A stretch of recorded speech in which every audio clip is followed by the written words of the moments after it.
राहुल गांधी यांना नेहमी वाटतं की भारतामध्ये अराजकता निर्माण व्हावी, नेपाळसारखी परिस्थिती भारतामध्ये निर्माण व्हावी, हे काँग्रेसचं धोरण आहे।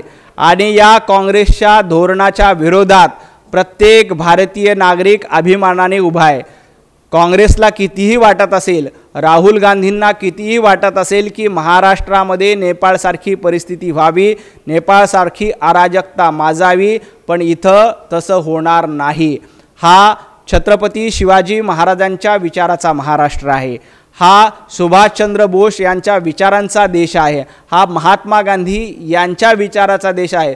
तुम्ही कितीही पद्धतीने जाळपोळ करण्याचा प्रयत्न, तुम्ही कितीही पद्धतीने लोकांना उचकवण्याचा प्रयत्न केला तरीही या आगीमध्ये राहुल गांधी आणि काँग्रेसचं तोंड भाजल्याशिवाय राहणार नाही।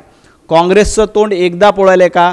गेल्या 15 वर्षाच्या राजकारणात इथल्या जनतेने काँग्रेसला अनेक वेळेला मतरूपी चटके दिलेत आणि या चटक्यामुळे काँग्रेसचं तोंड काळं झालंय।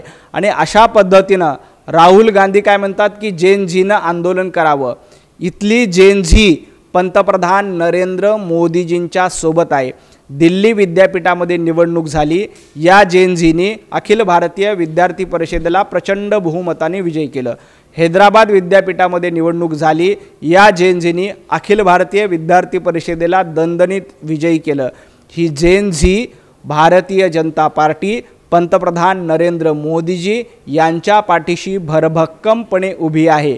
परदेशात जायचं, देशाची बदनामी करायची, काँग्रेसच्या ट्विटर हँडलवरनं अशा पद्धतीनं अराजकता निर्माण करण्याचा प्रयत्न करायचा, हे त्यांचं धोरण आहे। असलं धोरण असलं तरीही जनता जनार्दन सुज्ञ आहे, त्यांना निवडणुकीमधून योग्य ती जागा इथले लोक दाखवून देतील।